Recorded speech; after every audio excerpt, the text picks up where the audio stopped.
So yeah, we're gonna get started with the math portion of this meeting in just 1 second. Beforehand, we're gonna introduce Melly here. So here she is, Melly Wells. Hello, everyone. My name is Melly Wells. It's short for Melissa. Just a little bit. I want to just give a little bit of background of who I am, who Kevin, who will be teaching the session is, as well as MBA House, and then we'll jump right into the session. My role here at MBA House is I'm actually the Vice President of Admissions, so I help the students go through the process. My background is I actually worked for Kaplan for a number of years. I started off teaching GMAT, so I have a lot of experience with that, and then actually opened the Kaplan schools in India and kind of have that global perspective with Kaplan. Did the MBA at Thunderbird and Esade in Barcelona, in the global MBA, and then worked for 7 years for Nielsen doing marketing research. My last venture with them was actually running a joint venture with McKinsey on social media consulting, and I've been a partner here at MBA House for about a year. So I'm going to turn it over to Kevin to introduce himself, and then we'll talk briefly about MBA House, and then we'll get started. Okay, guys. So yeah, my name is Kevin Gately. Let me change this slide. And I'm originally a high school teacher from Texas. I moved to New York a few years ago for a variety of reasons, but one of them is to pursue my master's degree at NYU, which I'm currently in at the moment. So I'm definitely thinking about numbers all day long, for the most part. And I guess what I think what makes me interested in math, at least in teaching it, is that I didn't really develop an appreciation for it until I was older. So I think my struggles early on in life helped me relate to people that are maybe having those same struggles now. So yeah, I definitely enjoy tutoring it, and I think by now, because I've been here for a couple of years, I pretty much see GMAT problems like all the time, and they're sort of in my blood. So yeah, that's pretty much my story. So let me change slides, and we'll talk about MBA House some more. Okay, and so MBA House is actually a Brazilian company. We were founded in 2005 in Sao Paulo. At the time, there were very few Brazilians in top 20 programs, and so those programs were really interested in talking to us. And we developed this model where we have a holistic approach to GMAT preparation and admissions consulting. So if you decide to do GMAT prep with us, you actually have private tutoring included, which is kind of nice. It's part of the package. And we've been very successful with this model. We've helped over 2,000 candidates get into their top school. So it's been a pretty good approach for us. So I'll follow up with more emails later on about that. Let's just hop into the GMAT. And everyone is muted, but if you have any questions, please feel free to type them, and I can ask them out loud for Kevin to answer. So, all right, let's begin. Okay, guys. So let me just get my bearings here. Okay, so first things first, it's often considered the case that math is considered a language, and if we are continuing with that analogy, I would say that there's special numbers, and the times tables would be considered the vocabulary, which is what you definitely need to know in order to be fluent in math, so to speak. So a lot of people have a decent knowledge of, small numbers times each other, right? So like, hold on 1 second.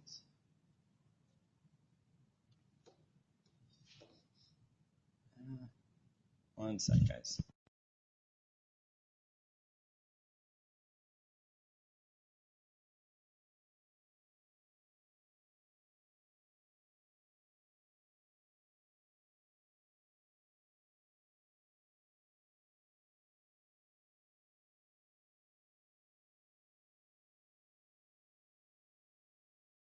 Okay, so sorry about that. Right, a lot of people have knowledge of small numbers, so like 5 times 7 is 35, for example, or 3 times 10 is 30, sure. But you want to definitely expand this past 12. You don't have to memorize everything, because that's obviously an unreasonable thing to say. But you want to get a little bit higher than 12. So things like maybe 13 times 7 is 91, or a favorite of mine is 16 times 6, which is 96. So, it might seem like I'm putting random things on there, but they show up more often than you think, and if you start to look for them, the more you'll recognize them, and then it really facilitates the whole process. Like it cuts down on a lot of arithmetic that you have to do by hand if you just have these things memorized. So you want to use flashcards, just whatever memorization techniques work for you, but you want to definitely increase this aspect of your math knowledge if you can. So beyond just, trying to be more familiar with numbers and memorizing more numbers, there's also special kinds of numbers that I think are especially important with the GMAT because they tend to show up a lot. If you know them, then that can cut down on calculation time or can just make you realize what the question is getting at. So the first type of number would be these squares. So these are numbers times themselves, right? So 1 squared is 1, 2 squared is 2, 3 squared is 9, etc. Right, so that's all well and good, but you want to try to memorize all the way up to, I would say, 15 squared if possible, which is 225. It might seem, again, like an unreasonable task, but it's actually not that hard. I think a lot of people have the squares memorized up to, you could say, 12, which is 144. 12 squared is 144. So I'm really just suggesting that you go 3 more above that. And again, sometimes the number 81 is just 81, and it has no significance outside of that. But sometimes the fact that it's made up of 9 times 9 is what the problem is getting at. And if you recognize that it's a number times itself, you'll be, closer to solving the problem. So they are important. They do show up. Okay, so another type of number that is good to be aware of are powers of 2. So these are 2 to some exponent. So the first one would be like 2 to the 1, which is just saying 2. Then you could have 2 squared, which we just talked about, is 4. You could have 2 cubed, which is 8. 2 to the 4th power is 16. So obviously I'm not going to do this forever, but the pattern, if it's not apparent, is you're just doubling the previous number. Because 2 to successive power just means you're multiplying by another 2 each time. So because the number 2 is not that big of a number, if you exponentiate it or if you take it to a higher and higher power, it grows, but it doesn't grow that quickly. So you can have you could have a high power and it not be that high of a number, which is why they're good to know and they're easy to know. So I would also be familiar with like 2 to the 5 is 32 and 2 to the 6 is 64. And then, anything above that would be certainly helpful but unnecessary. So again, this is sort of maybe the unpleasant slide of the class because I'm just sort of barking orders at you, memorization orders. But again, if you get familiar with these things, it'll really have an effect, I think, throughout the rest of the problem solving that you do on the GMAT math section. So you could keep going, 2 to the 7, 2 to the 8, 2 to the 9, etc. But you don't really need to have those memorized. They become more and more obscure. But these first 6 powers, I do think, show up enough to where you want to recognize that it isn't just a 64, but it's really 2 to the 6th power. And lastly, so I mentioned that you could have squares. You can also have cubes. So these are numbers to the 3rd power. So you only really need to memorize a few of these because they grow pretty quickly. So 1 cubed is just 1. So it's nice that it doesn't change. 2 cubed, we just mentioned a second ago, is 8. 3 cubed is 27. And then 4 cubed and 5 cubed, I think, are the last ones you need to know. So 4 cubed is 64, and 5 cubed is 125. So yeah, because you're cubing something, it's going to grow faster than squaring it.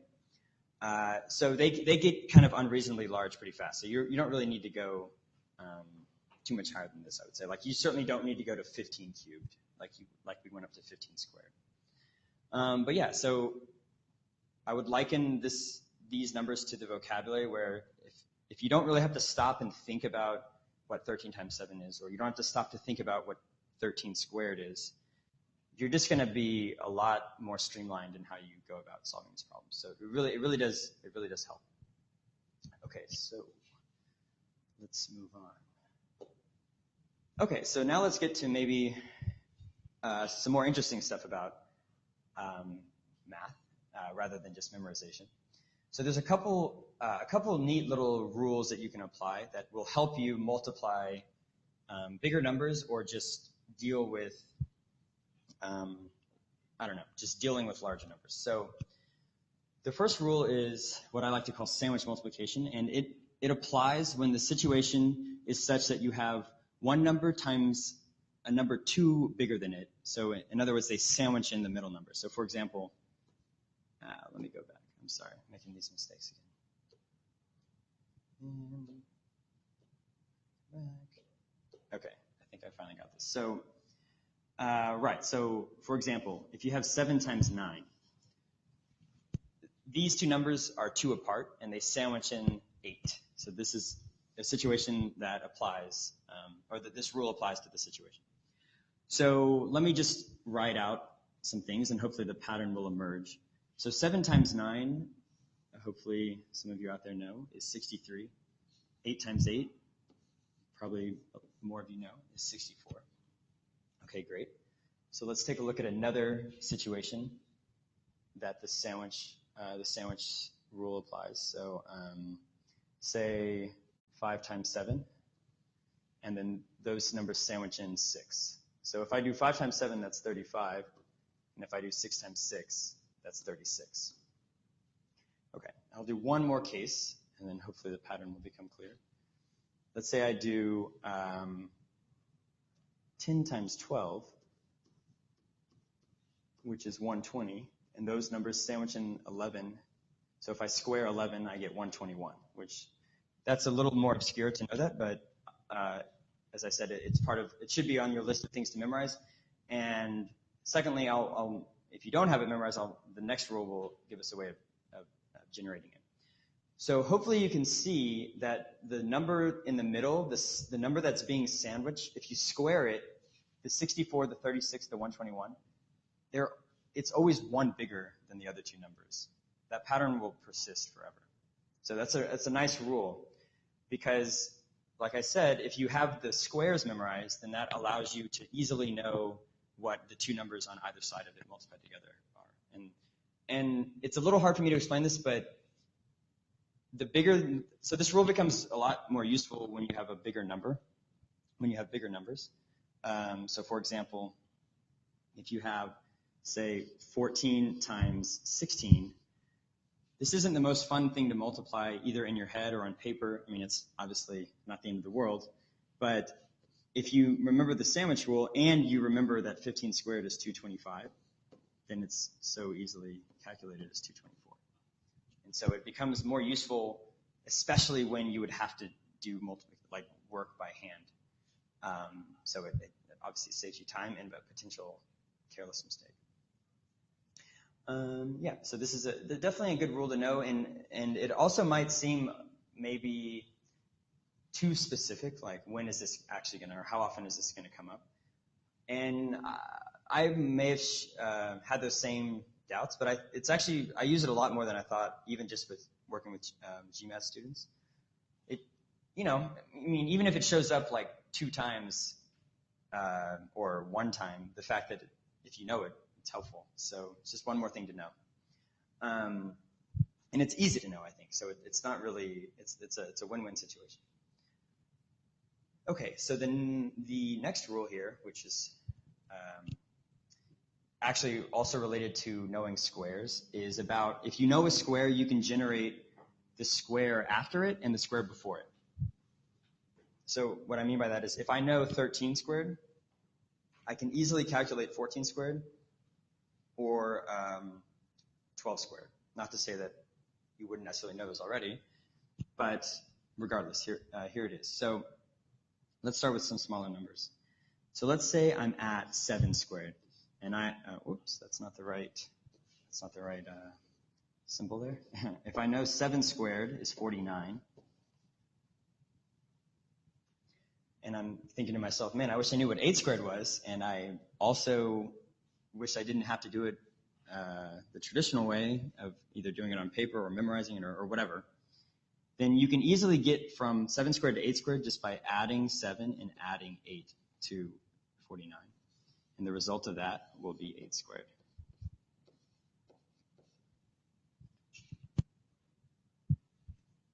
Okay, so the two squares in question, the 7 square and the 8 square, if you start at the lower one squared and then you just add the 7 and the 8, you get to the next one. So that's the pattern, that's the rule. And it becomes a lot more helpful with bigger numbers, because smaller numbers, you just probably have them memorized. So, for example, I know what 20 squared is, because it's actually not that hard to multiply in your head. 20 times 20, I would just do 2 times 2 is 4, and then add 2 zeros on the end of it. That's 400. I really wish I knew what 21 squared was, but not a problem. I'll just add 20 to this and add 21. And the result will be 21 squared. And I get 441. So you can actually, this rule is good for a couple of reasons. A, you can either just generate consecutive squares. If you're at one, you can get the other. But B, you can also see how far apart squares are from each other. And that's an interesting idea and could be useful. Sometimes we don't actually care how big numbers are, we just care how far apart they are. And this rule perfectly illustrates how far apart they are. And it also kind of shows you why when you square things, the growth is different than just a linear growth or a proportional growth, because you can see that the gap is widening between each consecutive square. You could also use this rule in the reverse. So if I know 20 squared, I can get 19 squared, right? So I'll just reverse the rule, right? So I know 20 squared is 400. Give me 1 second here. 20 squared, hope that doesn't look too funky, 400. To get to 19 squared, I can take away 20 and take away 19. And then that will result in 19 squared, which is definitely something I don't think you have to have memorized, so this rule becomes all the more useful. And this would become 361.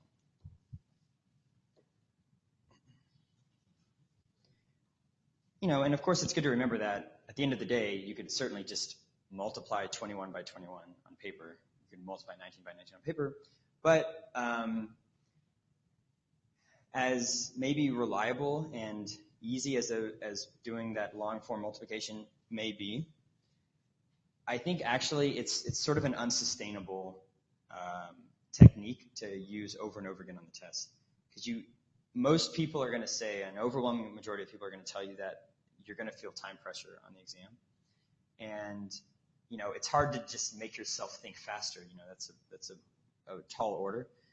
But one thing that's a little bit more reasonable is to just make yourself calculate faster. And if you're having to do multiplication by hand like over and over and over and over again, or division by hand over and over and over again, it's going to add up and it's going to add on, who knows how many minutes to your test. And so ideally you want to avoid, killing time with these quote unquote simple calculations. And this is one way of going about that. Okay, so let's talk about what I did over here with specifically with. So this example with the first one I did with 20 squared going to 21 squared, and then the second one where I went from 20 squared to 19 squared. So let's take a look at these. So some of you might be saying, is this actually easier because I have to add on these numbers or subtract these numbers, and that involves work in and of itself. One could argue that it's not super, super easy to do, or it's not a slam dunk. And I wouldn't necessarily disagree with you, but so there are ways that you can make addition and subtraction a little bit easier on yourself. And the way that I would personally do, I think the first example isn't too hard to do, right? If you're at 400, you add 20 and you add 21, it's pretty easy. Most people are going to say that, yeah, that's 441 because 20 and 21 are 41. So that's not too hard to do. But going the other way, being at 400 and taking away 20, taking away 19, it's most people are going to say that's a little bit harder. But the way that this rule sort of forces you to do the subtraction is actually a good way to do subtraction in general. So it's breaking down. Ultimately, I'm taking away 39 from 400, right? But in this case, I'm sort of, at least I've written it in steps, like first take away 20, then take away 19. And I think that's a good thing to do, is you don't have to do everything all at once. You want to do like little leaps that are easy to do in your head. And that way you won't have to really rely on having to do things on paper. So it's easy to go from 400 and then take away 20. That's pretty easy, 380. But then even with 19, you don't have to take away 19. You could take away 20 again and just put one back, right? So I do that all the time, like overshoot your landing a little bit and replenish, or undershoot and then go further. And it's such a simple idea, but it really, really helps, because you're never having to do things outside of your comfort zone. You're like,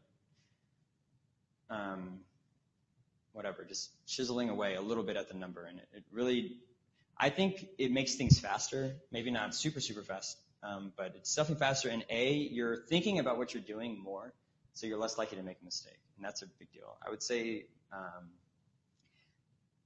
careless mistakes or stupid mistakes, they happen so much that, it's hard to call them careless necessarily, just because if they're always happening, then there's some sort of pattern there.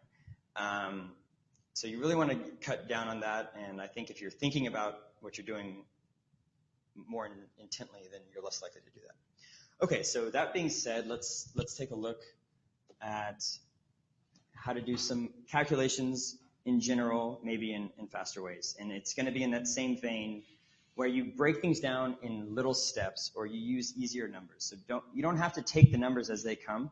You can choose to modify them to an easier number and then modify it back. So the first thing I want to say is, let's talk about multiplication. So there's a lot of little multiplications that you have to do on the test all the time that shouldn't ever require you to have to do them on paper. But a lot of people, I think, either by habit or maybe they're paranoid they're going to get it wrong. If they don't do it on paper, they will, and then that adds to time. So simple things here is what I'm talking about. And a lot of you may do this already. So, for example, same mistakes. Sorry.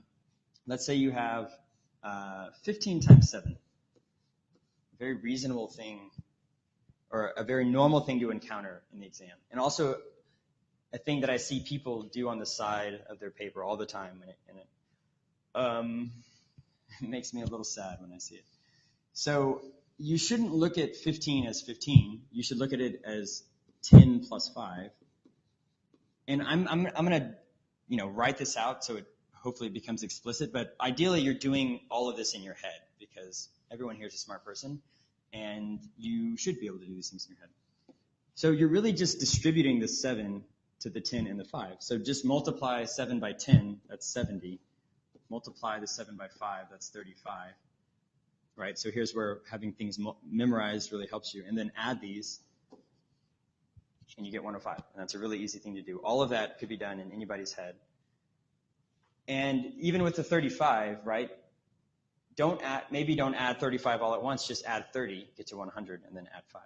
So you want to jump to easy numbers. Jump to like landmarks that you feel comfortable at.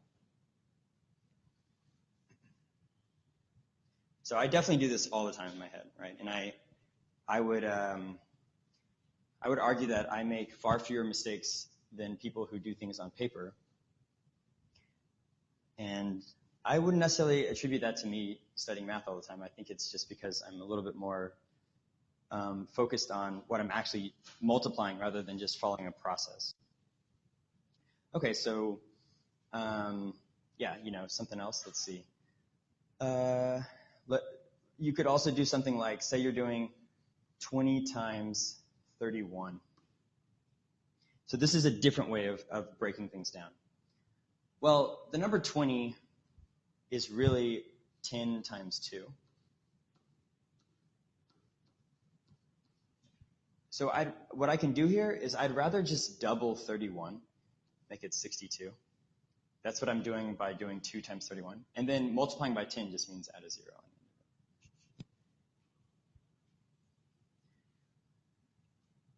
So I think when I was younger, I used to have trouble multiplying by 20, and it used to bug me because I thought this should be so easy. Why am I making mistakes? And I don't think I was ever thinking about it in a really systematic and consistent way. And somewhere along the line it clicked, and I finally realized just take whatever number I'm multiplying by, double that, and then add a 0 on the end of it, or move the decimal one place to the right if there's a decimal point. Another example of that could be like, let's say you're doing 12 times 15. You know, I'm not saying that there's only one way of making these steps easier, but I'm just trying to offer options. So 12 times 15, you could do a couple things. You could do 15 times 10. So let's do it this way. Let's do it 10 plus 2 times 15, right? So 15 times 10, that's pretty easy. That's 150. And then 15 plus 2, or excuse me, 15 times 2 is 30. So I get 180. That's not too hard.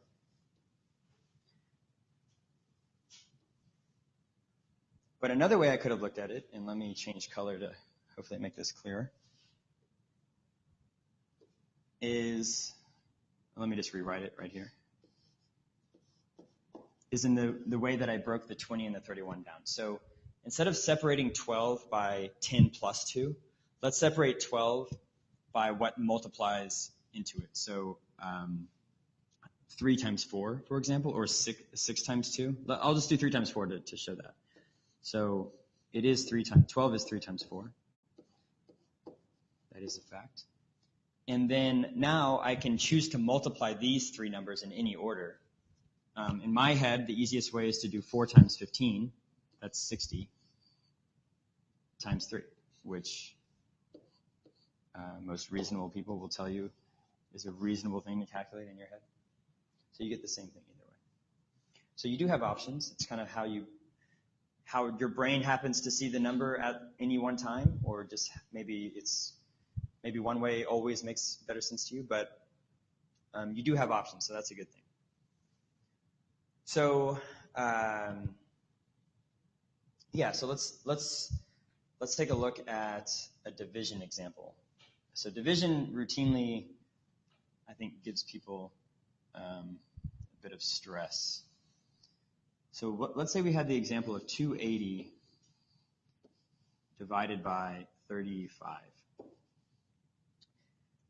So this is a good example to show you why, if you tried to do this by hand, meaning, and what I mean by hand is like long division, so something like this, where you do 280 is inside the house, 35 is outside the house, and this, I know this is maybe the American convention. I've realized that other countries have learned this in a slightly different way.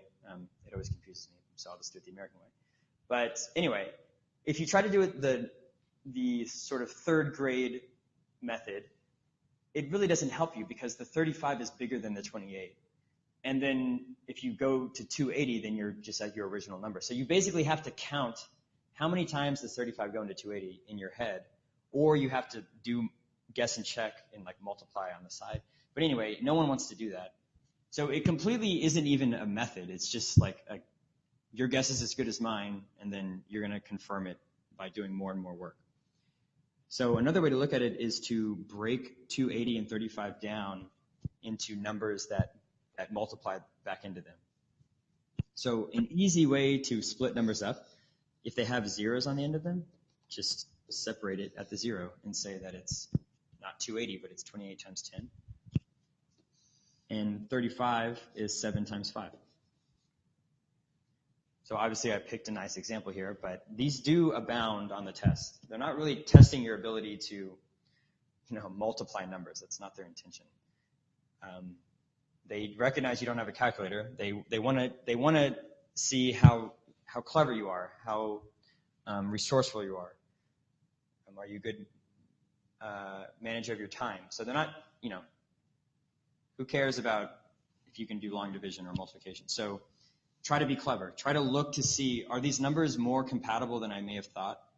is there actually something in here that would really simplify this? And in this example, there is, because if I change colors again, 28 and 7, 28 divided by 7 is just 4, and 10 divided by 5 is 2. So this problem breaks down to what is 4 times 2, which we all know is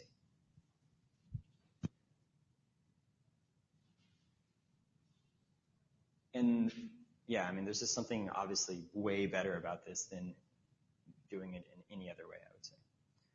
And this, yeah, like I said, I did pick a nice example, but these things show up all the time. And you really have to kind of train yourself to look for them. A lot of people say, you know, I've learned only one way. How do I break this habit? And, you know, I think I was that same way too. And it just took a lot of, probably out of necessity, right? You just like, I don't really want to have to do this by hand. In fact, I think that makes me, it bothers me if I have to do anything by hand, like the traditional way. That's what I mean by hand, that I always try to avoid it. Sometimes I can't avoid it and I have to do it, but you should just try to look for it and practice. If you don't look for it, if you don't make a habit of it, you shouldn't expect on the test to just magically start seeing all these things. Okay, so do things in steps, right? Maybe don't break the numbers up into smaller numbers. With subtraction and addition, don't subtract the whole number at once. Don't add the whole number at once. Do them in leaps. Do them in little jumps that make you know, all of those calculations safer. So it really does contribute to fewer mistakes and less time. Okie doke. See how this works. Okay, so let's take a look at this question. And let's look at a way that we can break it down easily. So it says the product of all prime numbers less than 20 is closest to which of the following powers of 10? So let's write out the prime numbers that they're talking about. Whoops. Let me get a marker real fast. Sorry, guys.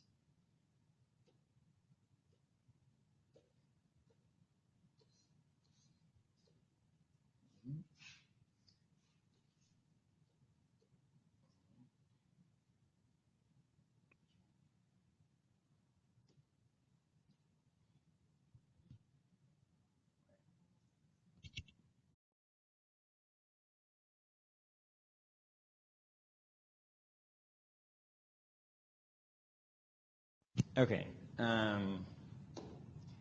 So let's write these out. We have,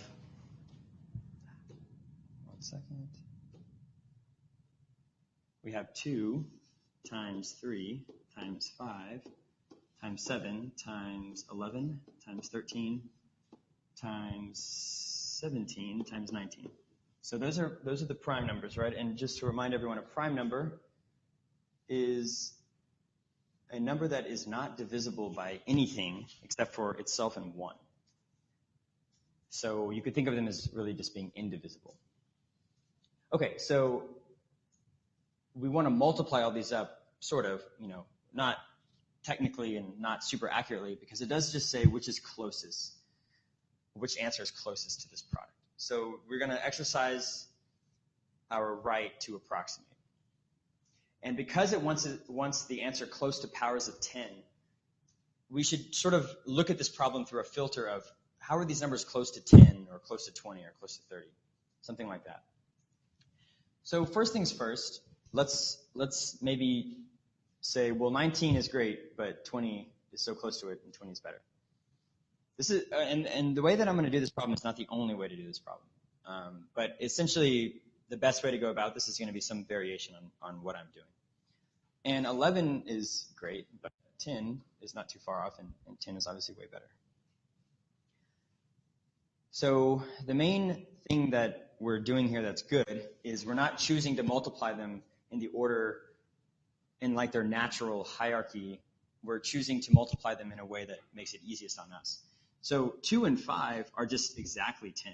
That's just flat out 10. So there's no estimation there. That's exactly what it is. And then now I have, what I'm left with is 3, 7, 13, and 17.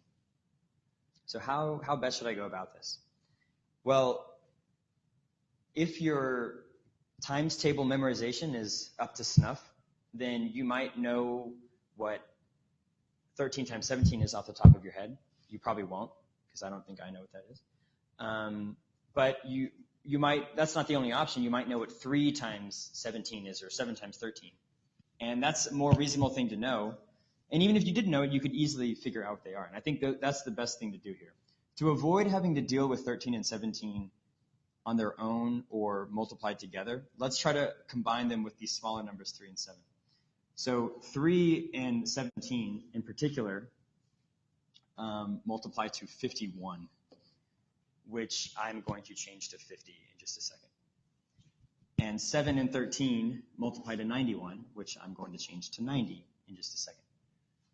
So I've changed this problem to be a lot more manageable, right? I have 10 times 51 times 10 times 91 times 20.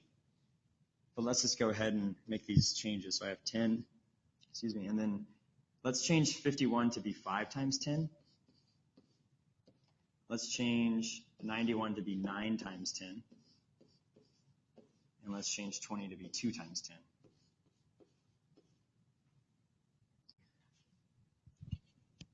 So multiplying tens, even if it doesn't seem like it is right now, it's actually a really, really, really easy thing to do. You would always prefer to do that over anything else, essentially.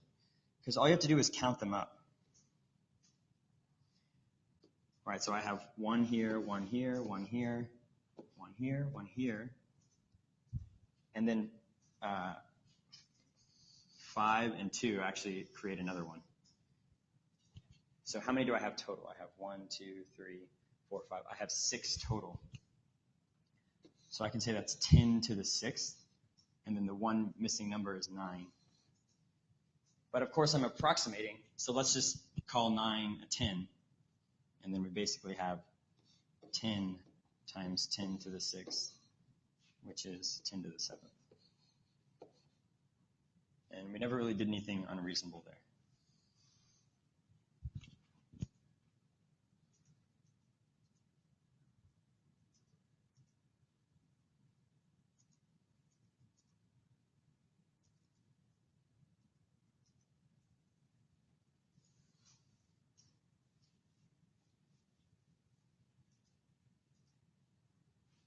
Okay, so you definitely want to make things easy on yourselves.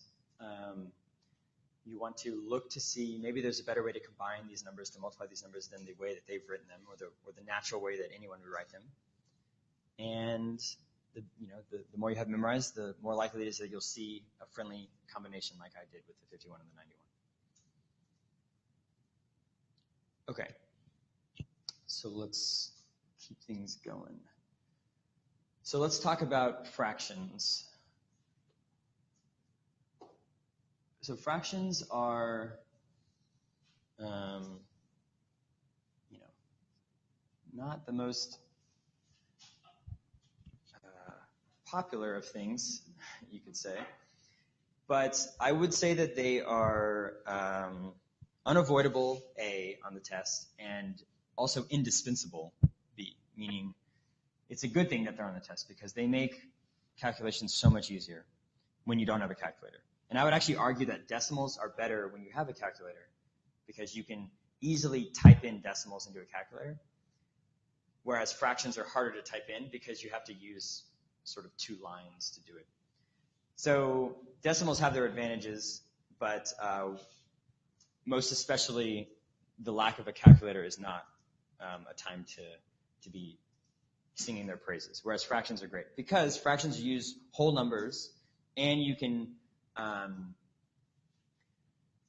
essentially you can break down calculations into 2 different steps rather than doing 1 step. So let's first talk about converting between them, though. So as you may have heard, a decimal, a percentage, and a fraction are all different ways of saying the same thing, which is true. But I would argue that fractions are superior to the other 2. But even more important than just my opinion on that is fractions are always easier to convert into than they are to convert out of. So it makes more sense to use them rather than to try to change out of them. But that being said, you still have to know how to change out of anything. But going into fractions is easy. So let's say you're at, let's say you, I was making this mistake. Let's say you're at 0.021. So what is this as a fraction? Well, the process is so simple. All you do is keep moving the decimal to the right until you've reached a whole number. So if I move it 3 places to the right, 1, 2, 3, I will be at 21. And because I moved 3 places, I will have a 1 with a 3, with 3 zeros following. So 0.021 is the same as 21 thousandths. And if you're familiar with your place values,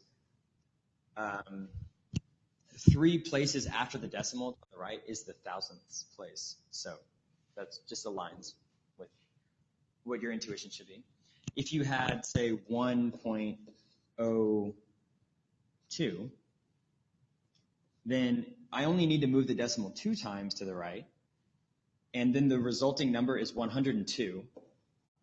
And because I only moved it 2 times, I just have a 1 with 2 zeros on the bottom. All right, so hopefully you can see that this process is always easy, right? There's never a time where you would not know how to do this because all you do is just keep moving until you're at a whole number.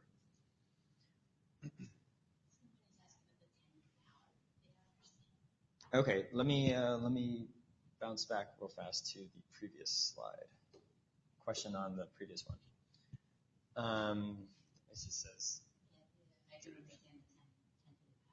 Okay, so let me go about this one again. I'll try to do it in a slightly sped up way, but hopefully without lack of explanation. It's not the right way to do it. There we go. Okay, so right. Let me just write these out again. So 2 times 3 times 5 times 7 times 11 times 13 times 17 times 19. So the idea is we do not want to multiply these as they are because it's going to be really tedious. So we try to make changes that we can. Let's change 11 to be 10. Let's change 19 to be 20 because these numbers are just easier to multiply by. Let's make 2 and 5 10 because that's exactly what they are. And then I have the option of multiplying 3, 7, 13, and 17 in any order that I want. I'm going to link up 3 with 17 because that multiplies to 51. Let me write that again, sorry. 51. And then I'm going to link up 7 with 13 because that multiplies to 91. And then in the same vein, I'm going to change these 51 and 91 to 50 and 90 because those are just easier to multiply by. And I'm allowed to approximate because it says closest to which of the following. It doesn't say equal to exactly. So I'm just multiplying all these numbers.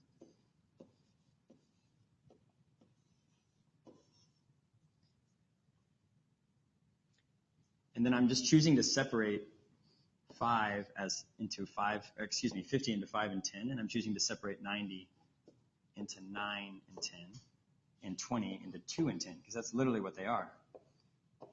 And you can choose to see them like that. I'll just bring the 10 down, and I'll bring this other 10 down. So now I'm counting up. How many 10s do I have? I have 1, 2, 3, 4, 5. So that's 10 to the 5th right there. That covers all those 10s. But then I have 5 and 2. That's an additional 10. And then I have 9, which is, we could argue, an additional 10 because it's closer to 10 than it is to 1. And so I'm really going to think about that as a 10. And that gives me 10 to the 7th because I already had 10 to the 5th, and then I'm multiplying by 2 more 10s. So hopefully that makes sense. But yeah, so the idea is just to multiply them in better ways. Don't multiply them in the only way that they're presenting it. Okay, so moving back on. So let's go back to these fractions.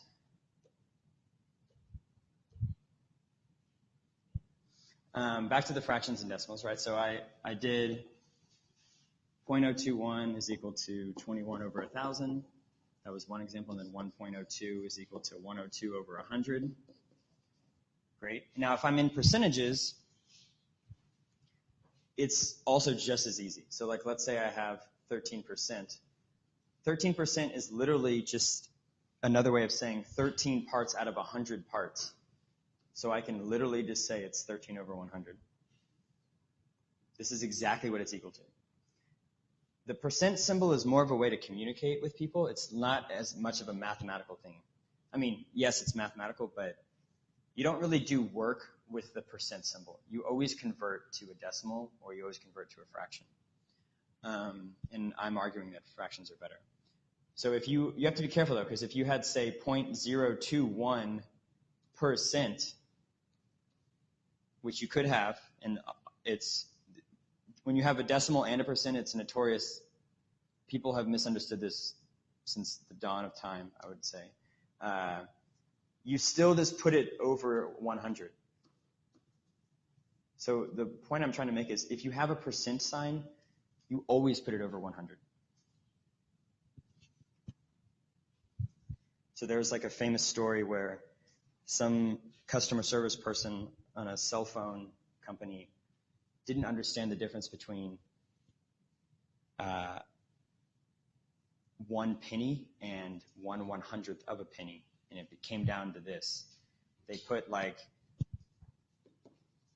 0.01 cents, which they thought they were saying that that is 1 penny, but that's saying that that's 1/100th of a penny. If they wanted to say 1 penny, they would have to use the dollar symbol, right? And that's essentially the same issue that's going on here. If you have 0.021, and then it's saying we're not saying that that's 0.021, we're saying it's 0.021%, then you have to divide it by 100. Okay. Just to get rid of that 0.021. Okay, right. Good question. So let me talk about how to get rid of that 0.021 though, because if you're like me, that having a decimal and percentage is a bit hideous. So now I don't want the 0.021 to remain that way.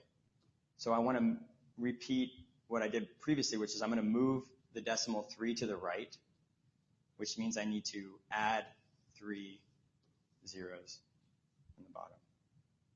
So the final result would be 21 over 100,000.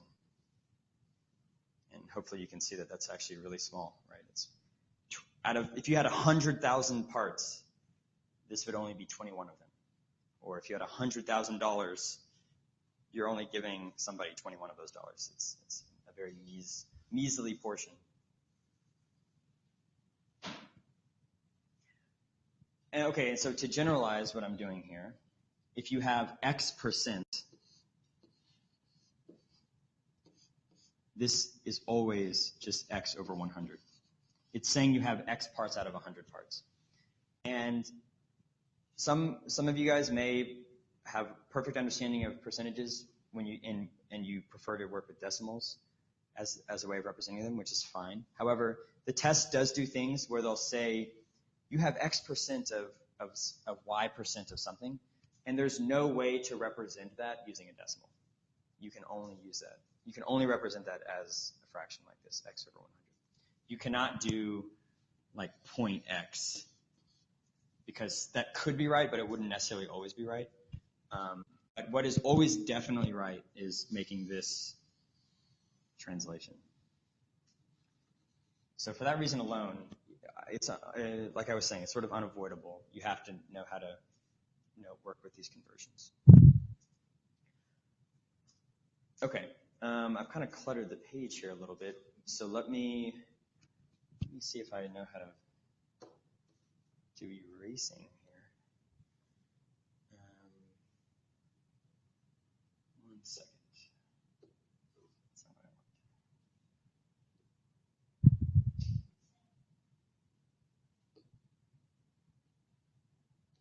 goes back to the car. Yeah, 1 sec, guys.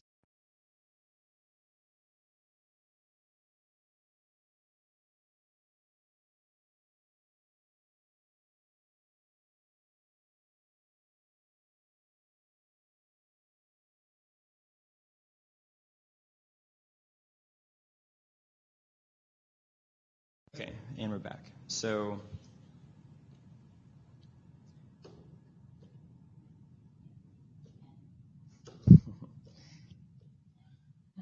all right, so now let's, another reason that fractions are really good is that they can take out all sort of like judgment calls or like guesses that you might have to make.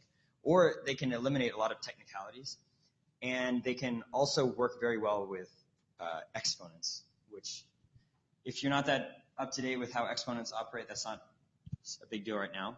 I'm going to be using a couple rules that you may or may not be familiar with, but the point is to show how with the use of fractions, these rules are really easy to use. So what I have here is 0.2 squared divided by 0.2 to the fourth. So because I have 0.2 squared and 0.2 to the fourth, and I'm dividing, and the fact that I have the same 0.2, this means that I can just take that 0.2 and take it to the subtraction of their power. So 2 minus 4 means I have to the negative 2. Okay, so a negative exponent is something that you could certainly encounter. It has its own meaning, which I'm not really going to get into right now, but this can be a little daunting to look at, right? You have a decimal, and on top of that you have a negative power. It can be a little confusing looking. But if you just remember some exponent rules, it's not too bad. So what I'm going to do is I'm going to convert 0.2 to a fraction, which will be 2/10. And you could reduce this, but I'll just leave it as is for now. So it's 2/10 to the negative 2. Now, one of those nice exponent rules is if you have anything, but it's most easily seen with a fraction. If you have a fraction to a negative power, you can just flip the fraction and make it a positive power. And that's a really beautiful rule. So I would get 10 over 2 to the positive 2. And then now we just use simple stuff, right? 10 over 2 is 5. 5 squared is 25. Now, this is not the only way to evaluate what this equals, but I think we would agree that it's a pretty clean way of doing it, and we never really had to even think about, I don't know, any nasty calculation. So, yeah, math just works really well. A lot of calculations, a lot of rules are friendly with fractions. Okay. So let's keep things going. Let's talk about another idea, which is percentage change. Okay, so this is inherently a simple idea. I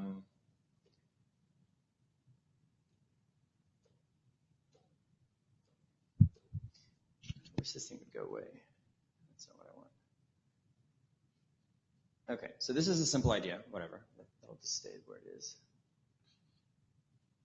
And it's also a really common idea that shows up.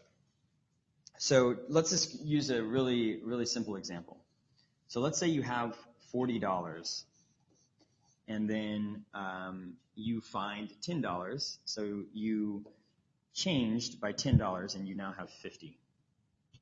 So it was a good day. We found $10. Now you could say, if somebody asked you, I don't know, like how much did your money change today? You could just say, oh, it changed by $10, which would be technically accurate. However, it wouldn't really paint that clear of a story, because if you're a millionaire and you find $10, then that's literally insignificant to anybody. That would be meaningless. But if you're a dollionaire and you find $10, then that's going to be super significant. It's going to be a great day. And that all comes down to what you had previously and how much you changed. So you start out with 40, you gain $10. You need to compare that gain to what you used to have. and that's what percentage change is. So in this case, 10 out of 40, that's a fourth, that's 25% increase. Right, so it's a simple idea, it's as simple as that. And likewise, you could decrease. So like, let's say you had $50 and then you lost 10, so now you went down to 40. A common misconception with percentage change is that if you go from one number to the other and then back down, it's the same percentage change, but that's incorrect. So if I had $50 and I lost 10, then I still changed by the same amount of money, but I started out with more money, and so it's actually less significant of a decline, right? We would say this is a 20% decrease.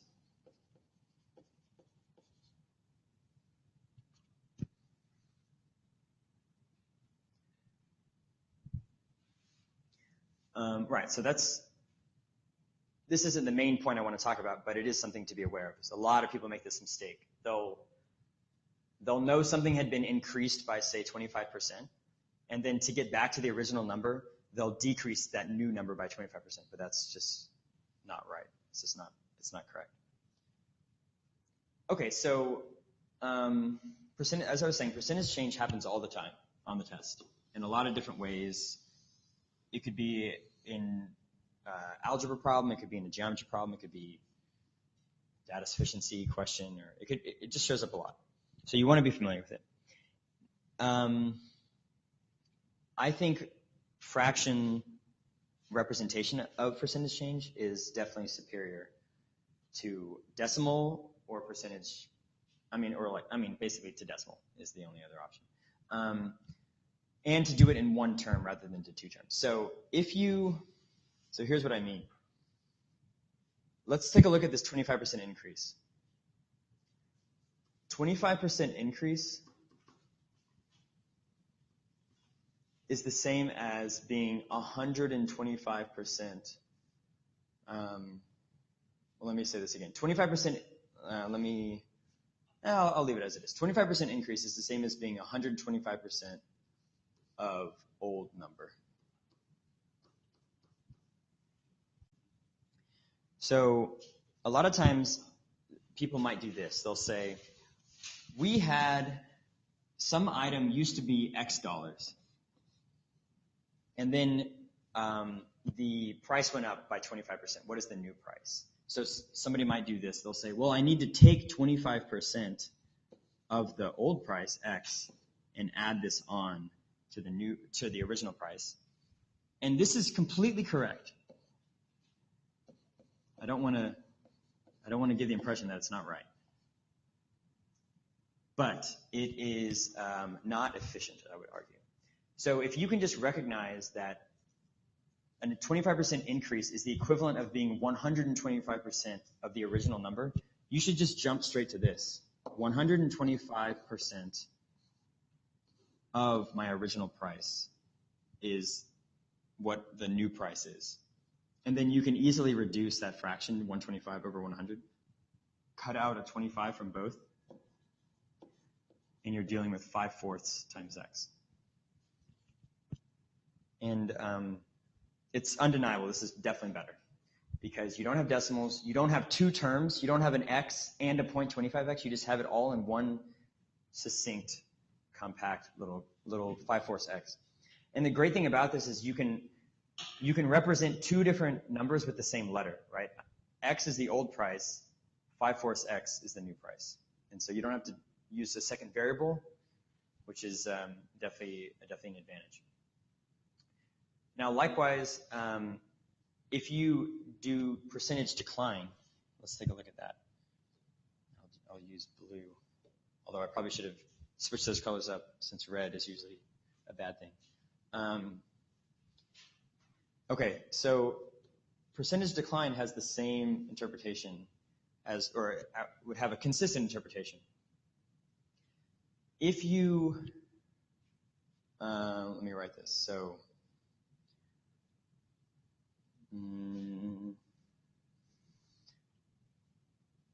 let's say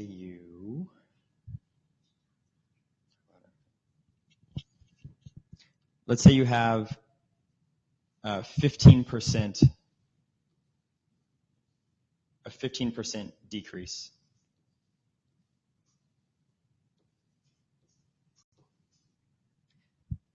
Okay. So just like if I increased by 25%, that means I added on top of what I used to have 25% more, and thus I have 125% of what I used to have. If I take away 15%, that means I'm left with 85% of what I used to have. So a 15% decrease is the same as an 85% of old number. So if some price is, let's say it's on sale, right? There's a 15% off sale. That means you take the original price, I'll call it P dollars. Instead of saying, well, I need to remove 15% of this, let me figure out what 15% of this price is and let me subtract it. Even though, again, this is correct, it's better to just say I have 85% of what I used to have. And then you could reduce this, which it does reduce, not super, super amazingly, but it goes to 17/20ths, I think.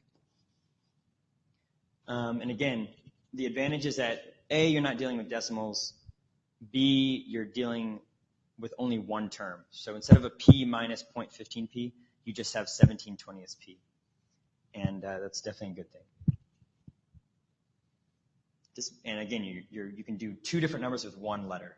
I have the original price P, I have the new price 17/20ths of P. Okay.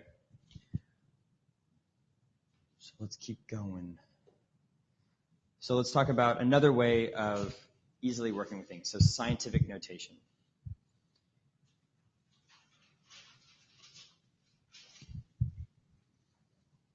So scientific notation, it actually has a specific meaning, and I'm going to abuse that meaning a little bit, but the overall idea is the same.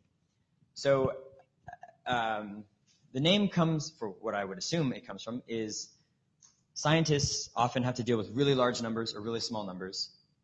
Either case involves lots of zeros, which become really tedious to write over and over again. So they came up with a way of compacting these numbers, or at least representing them in really compact ways, and it's very clever, and it's very helpful, most especially with this example I'll go over, where you have like 0.0032 times 0.028, right? That looks awful to anyone, and it can be done, I think, fairly easily, assuming I pick some good numbers. So, so here's the idea. If you had, say,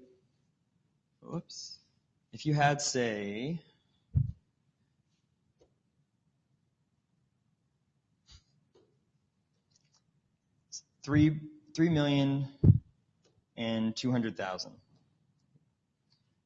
then you would have 3,200,000, and then three more zeros at the end.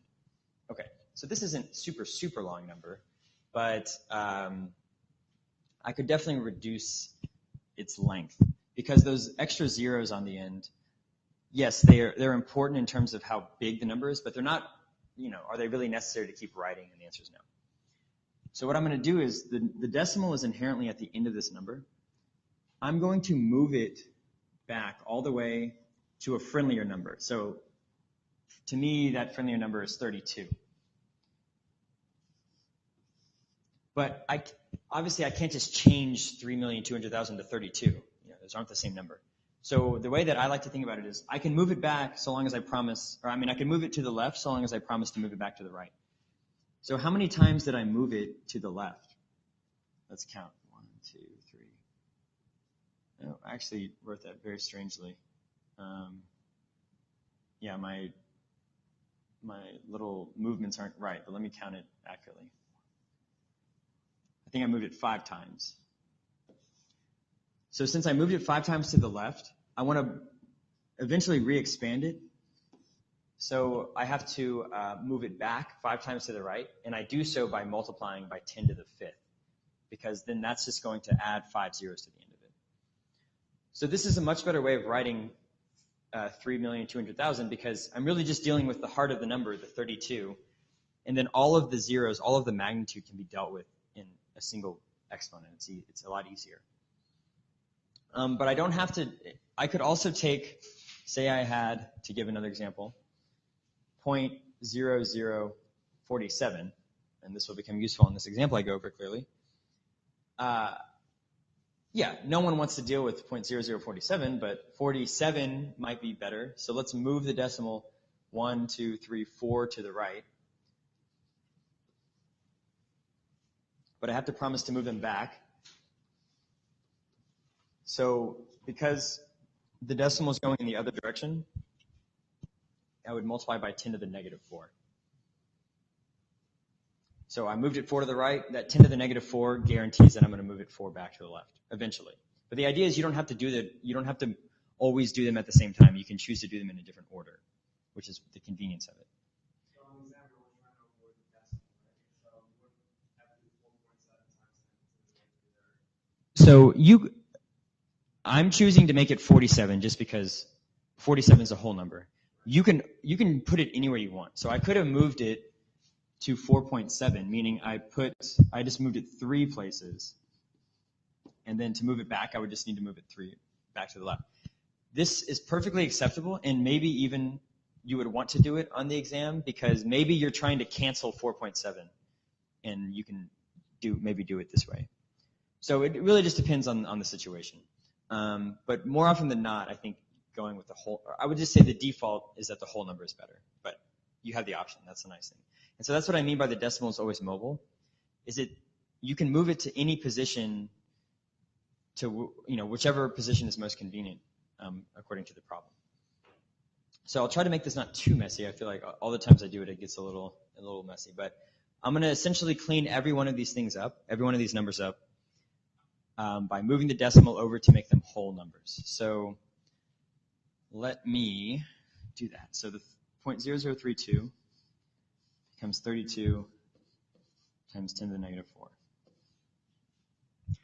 0.028 becomes 28 times 10 to the negative 3. 0.1 becomes, you could do 1 times 10 to the negative 1, but might as well just do 10 to the negative 1. And then this is 8 times 10 to the negative 3. And 7 times 10 to the negative 2. And then this should start looking a little bit better than before. So let's clean up a little bit. Okay, so when you're just multiplying or dividing, you can choose to do things in any order, and that's a nice advantage, right? So I don't, just like with that prime problem where I multiplied the numbers in an order that made it convenient for me, I don't have to do 32 times 10 to the negative 4 times 28 times 10 to the negative 3 times 10 to the negative 1 and then start dividing. I can start doing them however works best. So 32 and 8 becomes 4. 28 and 7 becomes 4. And then I have a bunch of 10s at this point. So let me consolidate all these 10s. 10 to the negative 3 on the bottom will cancel with 10 to the negative 3 on top. That's a nice thing that happened there. And then these are some more exponent rules that, again, you may have varying degrees of familiarity with. It's not super important if you're really familiar with it or not. But the idea is, on the top, I have 10 to the negative 4 and 10 to the negative 1. I can combine those into one single 10 to the negative 5. So I have 16 times 10 to the negative 5 because I'm adding their powers, their exponents, all over 10 to the negative 2. And just like in that question a couple slides ago where I had 0.2 squared over 0.2 to the negative 4, I subtracted their powers. I'm going to do that here because 10 to the negative 5 and 10 to the negative 10 both have a base of 10. So I can subtract their powers, negative 5, negative 2. So you just have to make sure you're careful about this because subtracting negative numbers can be a little funky. Negative 5 minus negative 2 is really negative 5 plus 2. So it's really negative 5 plus 2, which is equal to negative 3. Let me make that clearer.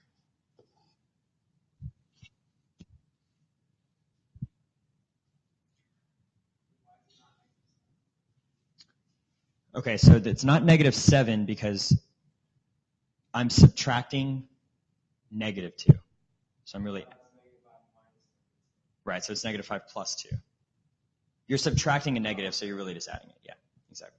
If it had been positive 2, then it would be negative 7. Okay, and then depending on how the answer, how the question wants you to answer it, I'm now ready to move the decimal back to wherever it should be because I've essentially completely finished the problem. There's nothing else to do. So it's telling me, take the 16. It's understood that the decimal is on the far right of the 6. Move it back 3 places to the left. And you get 1, 2, and then a 0 there. So our final answer should be 0.016.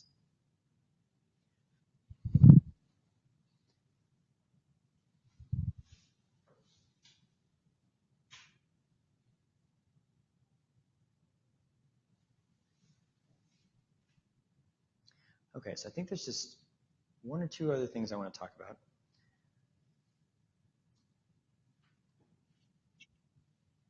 Okay, so let's move on. So, yeah, let's talk about this problem, and then essentially I'm going to sum it up on the next slide, and then I'll let you guys get out of here. No more math for one night. Oh, let me go back. Let me just move this thing, though.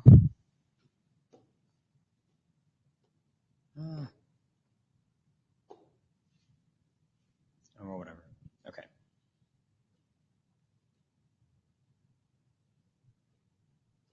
So I'll let you guys read this, though, at least.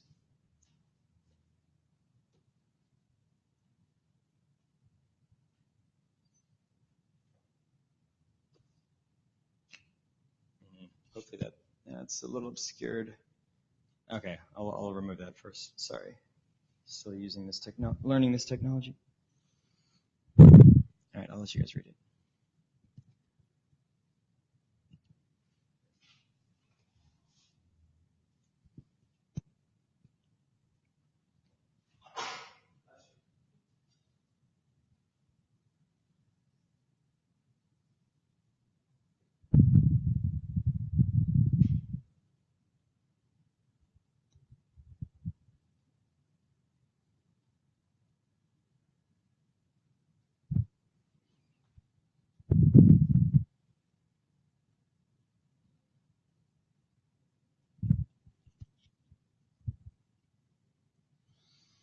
Okay, so some of you may have gotten started on it, which is fine. But so there's definitely a couple ways of doing this. I think a natural way is to say, fine, she invests $10,000, and then after the first year, it increases by 10%. So let me figure out how much money is there after 1 year.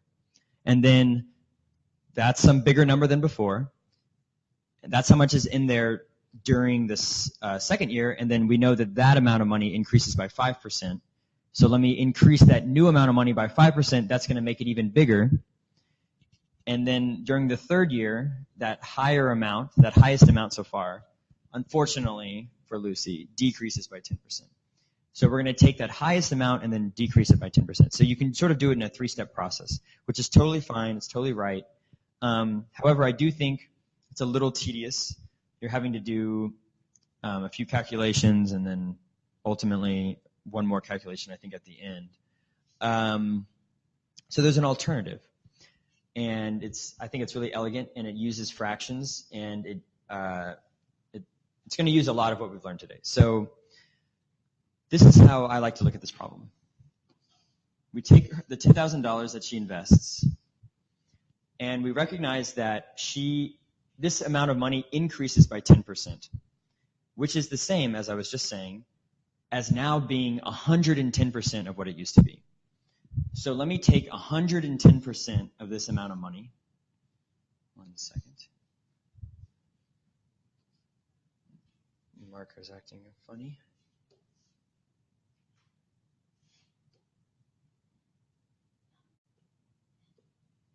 Okay, so, right, so I'm going to take 110% of $10,000, which I'm going to say I'm going to do it. I'm not actually going to do it, right? So I'm going to say 110 parts out of 100 of $10,000. And just, if this is a little funky, what I'm writing here, and like, why does this mean 110%? The way that I like to think about it, and I think it's a natural way, is what I'm saying here is I'm saying break $10,000 into 100 equal parts and then take back 110 of those parts. So you're going to take back more than you originally had, and that's why you have more than before. Okay, so what I have written on here is how much money Lucy has after 1 year. Fine, I'm just going to let it sit there because I know there's more changes to come.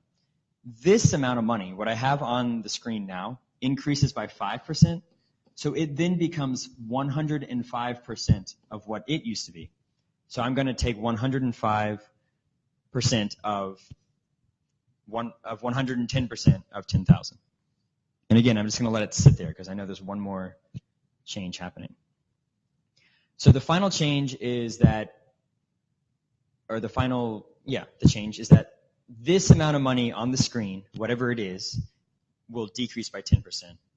Thus, it's going to become 90% of what it used to be. So I'm just going to take 90 parts out of 100 parts. So just to summarize, I take my original $10,000. I'm going to take 110% of this, right? So I'm increasing by 10%. I'm at some new higher number. Then at this new higher number, I take 105% of that, which is the same as increasing by 5%. I'm at an even bigger number. And then finally, I crash down a little bit and I remove 10% by just taking 90% of what I had after the second year. So technically what I have on the screen is the answer to the question, but we obviously have to execute and calculate. But if I do all the math, if I crunch all the numbers here, the result will be the answer. So this is the fun part. Maybe that's the wrong word, but a lot of simplification happens because technically this $10,000 is really 10,000 over 1. So you can think about the 10,000 as being in the numerator, just like the 110, just like the 105, just like the 90. So there's so many zeros will cancel. So I'll just start from the right and move to the left. So the 90 and that 100 will cancel a 0. Whatever. The 110 and the 100 will cancel a 0. Now, this might seem a little strange, but what I'm left with in the bottom is a 10 underneath 11, and a 10 underneath 9, and then a 100 underneath 105. Basically, those are 4 free zeros that will cancel the 4 zeros in $10,000. So the 100s on the bottom just eviscerate the $10,000 along with the 2 extra zeros on the top. So which is a very, very nice thing. Which leaves me with 11 times 105 times 9. Okay, so how do we do this? I mean, we're sort of home free, I would say, but we could still do this in a clever and quick way. So I'm going to do 11 times 9 first. That's 99. And then times 105. And then here's a good example of performing this calculation in steps. And it's actually going to use a way that I didn't quite go over, but it's the same idea. So instead of breaking 99 into 90 plus 9, let's go up a little bit and make it 100 minus 1. So this is 100 minus 1 times 105. And the reason this is nice, if you can't tell, is multiplying things by 100 is easy. Multiplying things by 1 is easy. So essentially, I'm just going to overshoot, right? I'm not going to take 99 105s. I'm going to take 100 105s and then just remove one of them because obviously that's too many. So when I distribute 105 to 100, I get 105 just with 2 zeros on the end of it. I don't even have to think about that because when you multiply anything by 10, you add 1 0. When you multiply by 100, you add 2 zeros. By 1,000, 3 zeros. And then I'm going to subtract 105. So we could do this in the normal way. We could try to do it in 2 steps, right? Let me first take away 100. So I'm at 10,400. That's easy. And then let me just take away 5 more. So I'm at 10,395. And that is the final answer.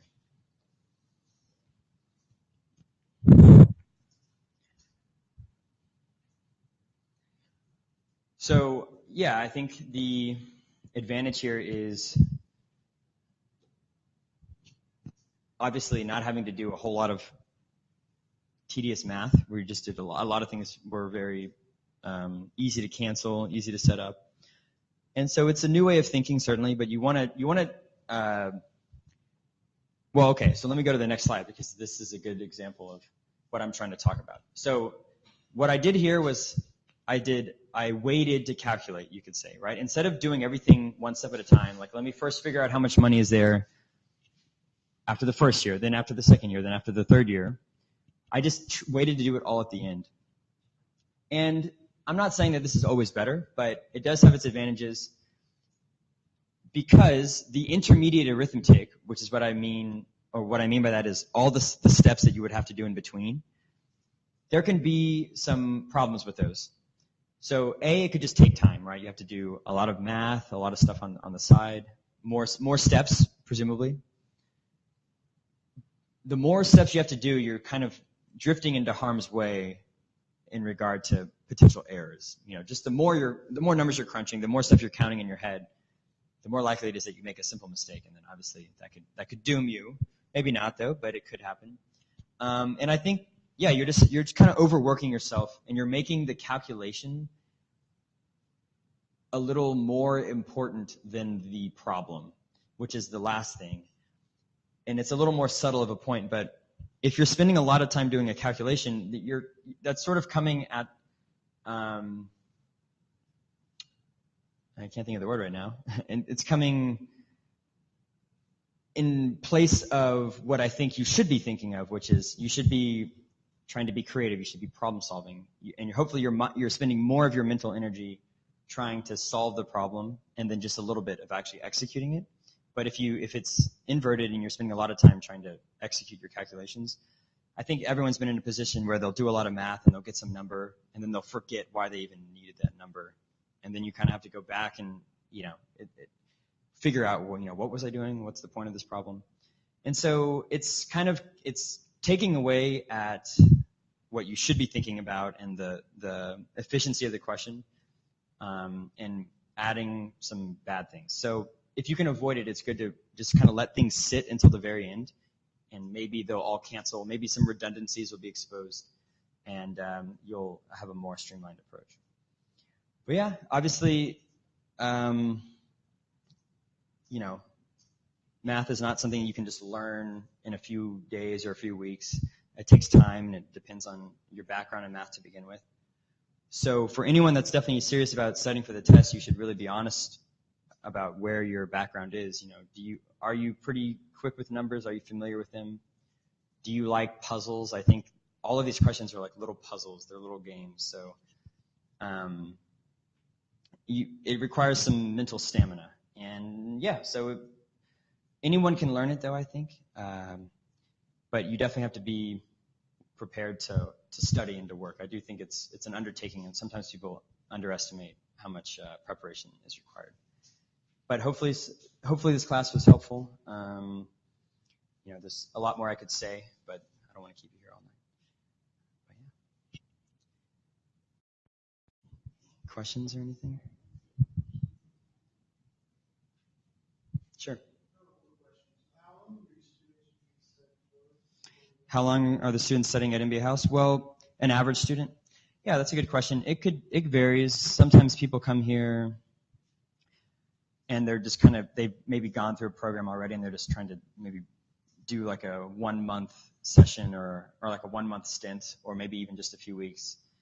I would say sometimes people are here, they're like planning for the long haul. Like they're planning on taking the test maybe in like 6 months or maybe even a year. They're kind of looking far out there. So they're just trying to get their feet wet a little bit, and so they might be here a little bit longer at a less intense pace. And then I would say the most average, though, person is here between 6 weeks and 3 months.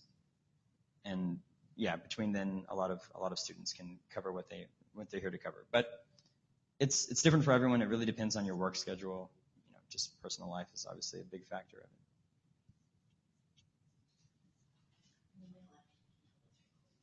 Yeah, and this class is being recorded, so I think we are going to email it to anyone that was in the class. So if there's anything that was unclear, or if I made a mistake anywhere and you want to hold me to it, then you'll have evidence.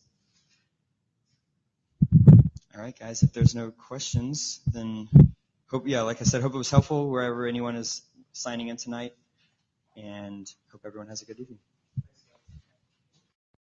Okay, so that's a wrap. A big thank you to Kevin and Nellie and NBA House for tonight's webinar.